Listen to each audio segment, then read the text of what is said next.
राम राम जी, राम राम। खुश रहो, बने रहो, बाबा की कृपा बनी रहे आप सबके परिवार पर। और हम आए शिव मंदिर पर। आज श्रीमद् भागवत कथा चालू हो रही है। आज कृष्ण जी का जन्म है, आप सबको दिखाएंगे। जय श्री राधा रानी की जय। आप सबके भी दर्शन करेंगे।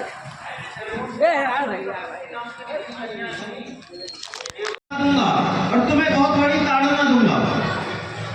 महाराज शुक्राचार्य जी कहते महाराज हम तो ऐसा इसको कुछ सिखाते नहीं, पता नहीं ये जन कहां से सीख जाता है। बोले मैं अगली बार जब आऊंगा तो मेरा पुत्र आसुरी विद्या के साथ पारंगत होना चाहिए। बोले महाराज ठीक है, छोड़ करके चला गया। प्रहलाद पढ़ रहा है गुरु जी के यहाँ, और पढ़ते पढ़ते प्रहलाद एक दिन क्या हुआ, गुरु जी के यहाँ कहीं से निमंत्रण आया, और जब निमंत्रण आया तो प्रहलाद ने विद्यालय में देखा कि गुरु जी जा रहे हैं। प्रहलाद पढ़ने में बड़ा होशियार है। गुरु जी ने भी कहा प्रहलाद हम कहीं भोजन करने के लिए जा रहे हैं किसी के घर, पीछे से विद्यालय को ठीक से चलाना है, हम तुमको विद्यालय का मॉनिटर बना करके जाते हैं। हरे हरे नारायण नारायण हरे हरे, श्रीमन्नारायण नारायण हरे हरे, नारायण नारायण हरे हरे, श्रीमन्नारायण नारायण हरे हरे, नारायण नारायण हरे हरे, श्रीमन्नारायण नारायण हरे हरे, नारायण नारायण हरे हरे, श्रीमन्नारायण नारायण हरे हरे, बद्री नारायण नारायण हरे हरे, बद्री नारायण नारायण हरे हरे, बद्री नारायण नारायण हरे हरे, बद्री नारायण नारायण हरे हरे, श्रीमन्नारायण नारायण हरे हरे, बद्री नारायण नारायण हरे हरे, श्रीमन्नारायण नारायण हरे हरे, श्रीमन्नारायण नारायण हरे हरे। कीर्तन चल रहा है, कीर्तन की आवाज जहाँ गुरु जी भोजन कर रहे हैं वहाँ आवाज पहुंची। जैसे ही वहां पर आवाज पहुंची, गुरु जी ने अपने शिष्य को भेजा और कहा कि जाकर के विद्यालय के कीर्तन को बंद करवाइए। और जैसे ही कीर्तन को बंद करवाया, वैसे ही आया, आकर के प्रहलाद को पकड़ करके कीर्तन बंद करवाने लगा। जैसे ही प्रहलाद को छुआ तो वो शिष्य भी साथ में गाने लगा, श्रीमन्नारायण नारायण हरे हरे, श्रीमन्नारायण नारायण हरे हरे, श्रीमन्नारायण नारायण हरे हरे, नारायण हरे हरे, श्रीमन्नारायण नारायण हरे हरे, श्रीमन्नारायण नारायण हरे हरे। शुक्राचार्य जी महाराज ने संडामर्द को भेजा। संडामर्द ने आकर के प्रहलाद को पकड़ करके कीर्तन बंद करवाना चाहा। संडामर्द भी साथ में गाने लगे, श्रीमन्नारायण नारायण हरे हरे, श्रीमन्नारायण नारायण हरे हरे, श्रीमन्नारायण नारायण हरे हरे, श्रीमन्नारायण नारायण हरे हरे, श्रीमन्नारायण नारायण हरे हरे, श्रीमन्नारायण नारायण हरे हरे। संडामर्द के कहने से भी कीर्तन बंद नहीं हुआ। गुरु जी स्वयं लौट करके आए। यदि कहीं महाराज को पता चल गया तो सब कुछ गड़बड़ हो जाएगा। गुरु जी शुक्राचार्य जी महाराज आए, आकर के प्रहलाद को पकड़ करके बंद करवाना चाहा। गुरु जी भी ऐसा करने लगा गुरु जी को। गुरु जी भी साथ में गाने लगे, श्रीमन्नारायण नारायण हरे हरे, श्रीमन्नारायण नारायण हरे हरे, श्रीमन्नारायण नारायण हरे हरे, श्रीमन्नारायण नारायण हरे हरे। महाराज गुरु जी भी साथ में गा रहे हैं, संडामर्द भी साथ में गा रहे हैं। महलों में ले जाकर के काल कोठरी में प्रहलाद को बंद कर दिया जाता है। अब मैं इस प्रहलाद को नहीं छोड़ूंगा। यदि ना रहेगा बांस ना बजेगी बांसुरी, प्रहलाद को ही मैं समाप्त कर देता हूँ। महाराज देखिए कैसा है हिरण्यकश्यपु, अपने पुत्र को मार देना चाहता है।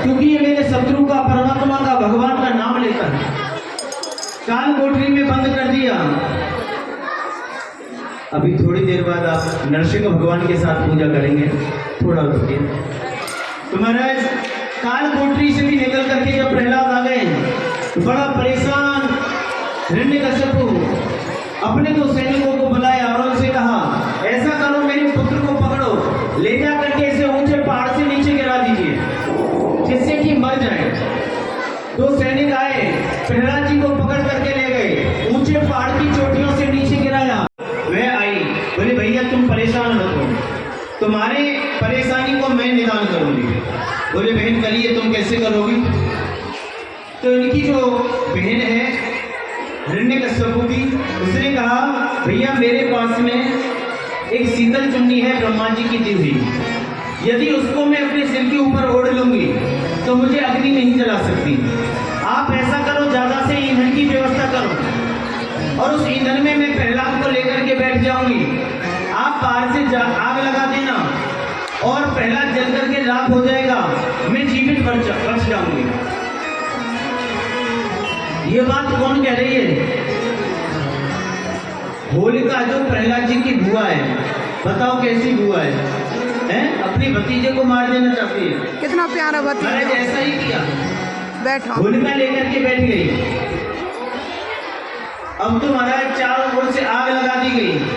प्रहलाद भगवान का भजन कर रहा है। भगवान ने वायु देव को आदेश दिया, पवन देव को आदेश दिया, जाओ जाकर के मेरे प्रहलाद की रक्षा करो। पवन देव ऐसी हवा चली कि वह शीतल चुन्नी उड़ करके प्रहलाद जी के ऊपर गिर गई और होलिका जल करके राख हो गई। बोलो भक्तवत्सल भगवान की। अब तो महाराज प्रहलाद को जीवित देख करके हिरण्यकश्यपु कहने लगा, अब इसे और कोई नहीं मार सकता, मुझे स्वयं मारना पड़ेगा। पास में बुला लिया प्रहलाद जी को और हिरण्यकश्यपु कहने लगा कि अरे प्रहलाद, बता तेरा परमात्मा कहाँ है? सूर अनेक फिरे गणमावत, पे पद सूर सो स्वाद कहाँ है? ताल मजीरा बजाती फिरे, मीरा मत बारिश चाह कहाँ है? श्री राम कथा कितना ने लिखी, पर तुलसी सी मर्याद कहाँ है? खम्भ में सभी जगह है। बोली अभी इस खम्भे के अंदर तेरा परमात्मा है, तो जा अपने परमात्मा की गले लग जा। प्रहलाद ने देखा ये लाल हो रहा है, अग्नि से लाल हुआ है, इससे मैं जल जाऊंगा। प्रहलाद थोड़ा आगे बढ़े, चिपकना चाहते हैं, मन में थोड़ा मन कमजोर हुआ कि लाल है, गर्म हो रहा है, जल जाऊंगा। इतने में भगवान ने क्या किया, उस लोहे के लाल खंभे के ऊपर चींटी को चलते हुए दिखा दिया। प्रहलाद ने देखा जब ये चींटी नहीं चल रही तो मैं कैसे चल जाऊंगा, तुरंत उस खंभे से गले लगा लिया। महाराज नरसिंह तुरंत हिरण्यकश्यपु सोचने लगा, ये लाल खंभे से भी गले लग गया, अब ये नहीं मर सकता। तो हिरण्यकश्यपु अपनी गदा उठाता है, तलवार उठाता है और उठा करके उस खंभे के ऊपर प्रहार करता है। जैसे ही खंभे पर प्रहार किया, तुरंत नरसिंह भगवान प्रकट हो गए। बोलिए नरसिंह भगवान की। महाराज ऐसा विकराल रूप नरसिंह भगवान का। अब नरसिंह भगवान प्रकट होकर के तुरंत हिरण्यकश्यपु को पकड़ करके अपनी जंघाओं के ऊपर डाल लेते हैं। नरसिंह भगवान ने हिरण्यकश्यपु को अपनी जंघाओं पर डाल दिया और हिरण्यकश्यपु अब भी हंस रहा है, कहता है अरे महाराज क्या कर रहे हो? नरसिंह भगवान कहते हैं तेरा अंतिम समय आ गया है, अब तू नहीं बच सकता। फिर भी हंस रहा है हिरण्यकश्यपु। जब हिरण्यकश्यपु हंसने लगा तो नरसिंह भगवान कहने लगे थोड़ी देर और हंस ले, अब तेरा अंतिम समय है। हिरण्यकश्यपु कहता महाराज तुम मुझे नहीं मार सकते। बोले क्यों? बोले मेरे पास परमात्मा के दिए हुए वरदान है। बोले कौन सा वरदान है तेरा? सभी वरदानों की मैं पूर्ति करूंगा। बोले महाराज मैंने परमात्मा से वरदान मांगा है कि मैं ब्रह्मा के द्वारा बनाए हुए किसी भी प्राणी से ना मरूं। तो नरसिंह भगवान कहने लगे देख, हमको ब्रह्मा जी नहीं बनाते, हम ब्रह्मा जी को बनाते हैं, हमको ब्रह्मा जी ने नहीं बनाया। बोले मैंने वरदान मांगा है मैं किसी नर से मरूं ना सिंह से तो बोले देखो, ना मैं नर हूँ ना मैं सिंह हूँ। ऐसा मॉडल तुमने पहले कभी नहीं देखा होगा। और बोला कि मैं ऊपर मरूं ना नीचे मरूं। बोले बेटा तुम देखिए, तुम ऊपर हो या नीचे हो, ना तुम ऊपर हो ना नीचे हो, मेरी जंघों पे तुम पड़े हो। बोले मैं अंदर मरूं ना बाहर मरूं। बोले तुम ना अंदर हो ना बाहर हो, बीच डेलियों में मैंने तुम्हें रख रखा है। बोले मैं अस्त्र से मरूं ना शस्त्र से मरूं, मैं किसी अस्त्र शस्त्र को नहीं लूंगा, मैं अपने नखूनों से तुझे विदीर्ण कर दूंगा। भगवान नरसिंह अपने नखूनों से इसे विदीर्ण कर देते हैं और इसकी आंतों को निकाल करके अपने गले में डाल देते हैं। नरसिंह भगवान बहुत ज्यादा क्रोध में है, इसने मेरे छोटे से भक्त को बहुत ज्यादा कष्ट दिया है, मैं इसके साथ और क्या दुर्गति करूं। नरसिंह भगवान का क्रोध शांत नहीं हुआ। सभी देवताओं ने आकर के शांत करना चाहा, माता लक्ष्मी ने भी आकर के शांत करना चाहा। नरसिंह भगवान जो शांत नहीं हुए तो प्रहलाद जी सामने आए और प्रहलाद जी ने आकर के हाथ जोड़ करके प्रार्थना की, हे नरसिंह भगवान आप शांत हो जाइए। नरसिंह भगवान शांत हो गए, प्रहलाद जी को चाटने लगे। अब तो महाराज स्वयं प्रहलाद जी ने नरसिंह भगवान की पूजा की। अब आप सभी भक्त भी प्रहलाद जी के साथ नरसिंह भगवान की पूजा करें। सर्वप्रथम कथा कराने वाली कमेटी जो भी है माताएं, वो सभी पूजा करें। उसके उपरांत आप जिनको पूजा करना है वही उठ करके आए। आगे चल करके वामन भगवान आने वाले हैं, फिर कृष्ण भगवान आने वाले हैं, उनकी कर लेना। आप केवल 5 मिनट के अंदर, एक भजन के अंदर आप सभी पूजा कर लेंगे। उसके उपरांत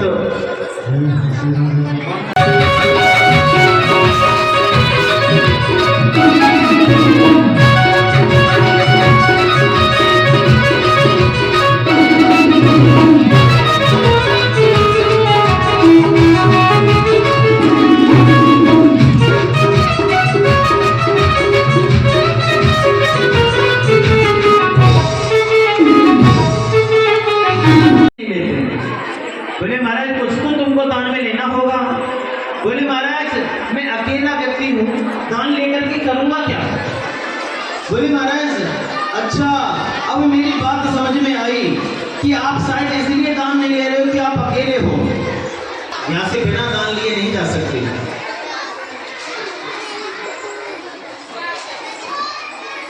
बोले महाराज आप बलि राजा के द्वार पर आकर के और कोई ऐसे चला जाए ये मुझे अच्छा नहीं लगेगा।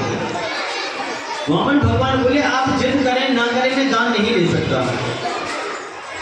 बलि कहता रूप मनोहर रंग मनोहर रूप मनोहर रूप मनोहर रंग मनोहर रूप मनोहर रंग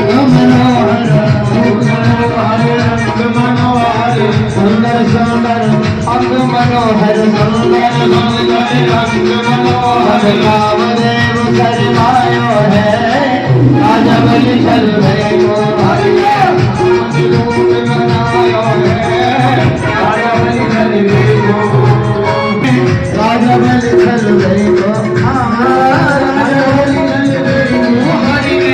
राजा बलि शर्मायो हरे पावन में बनायो है राजा बलि शर्मायो हरे पावन रूप बनायो है राजा बलि शर्मायो हे हरि यह बाकी बिहारी लाल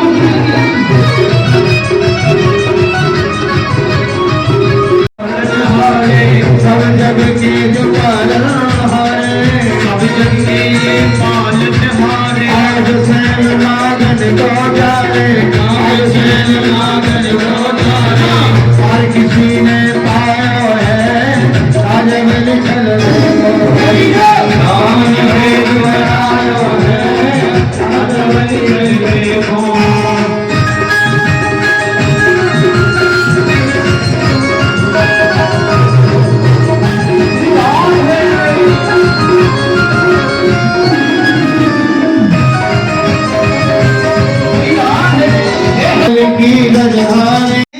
राजा जी का जनवा दैदा नानी जी का हनवा दैदा। अरे भैया आधे लोग तो समझेंगे और हमारे यहाँ के जो विदुरी है ना, इनको कुछ पल्ले पड़ेगा कुछ नहीं पड़ेगा, इनको बताना जरूरी है। तो भैया एक बधाई आप। प्रगटे के चारों भैया अवध में बाजे बधैया, प्रगटे के चारों भैया अवध में बाजे बधैया, प्रगटे के चारों भैया अवध में बाजे बधैया, प्रगटे के चारों भैया अवध में बाजे बधैया, बाजे बधैया बाजे बधैया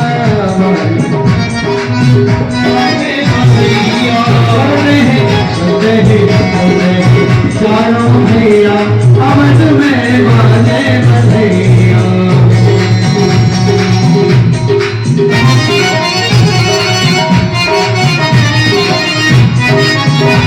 बाबा बिल्कुल दूल्हा लग रहे हो, दूल्हा।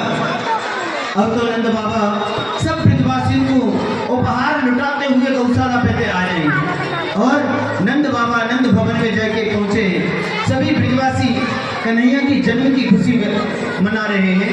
आप भी सभी देखो भैया, भीड़ पूरी है। यदि आप सभी एक साथ उठ करके आए तो बिल्कुल गड़बड़ हो जाएगा। आप अपने स्थान पर बैठे रहे, एक एक करके थोड़ा थोड़ा करके आ गए, 10-5 आए, पूजा करके चले जाए हैं। बधाई आपको पूजा करने के बाद दी जाएगी। बोलो नंद के लाला की जय हो। जय श्री राम। श्याम हरे श्याम महाराज देखो, हमारा छोटा सो कन्हैया है। कोई भी मस्तक पर चंदन नहीं लगाना, केवल चरणों में लगाना ना। छोटा सा लाला है और चंदन पुष्प जो भी लगाना है चरणों में लगाएंगे। आगे गोद में ले लें और आगे वालों को करने दो, व्यवस्था खराब हो जाएगी नहीं। अच्छे पीछे वाले बैठे, ये 4 जो खड़े हैं वो गलत खड़े हैं, आप बैठ जाइए। इनको फ्री होने दो, आप तुरंत आओगे। पंडित जी महाराज पूजा करवा रहे हैं भगवान श्याम सुंदर की और मीठे मीठे भक्तों का आनंद लेते रहे, बधाइयों का आनंद लेते रहे। मैं वेदन में सुन आई, मैं वेदन में सुन आई,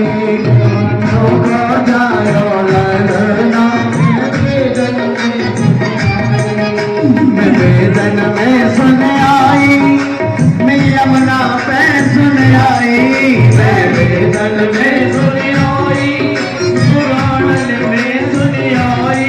अरे अनोखा अनोखा जायो ललना, यमुना पे सुन आई।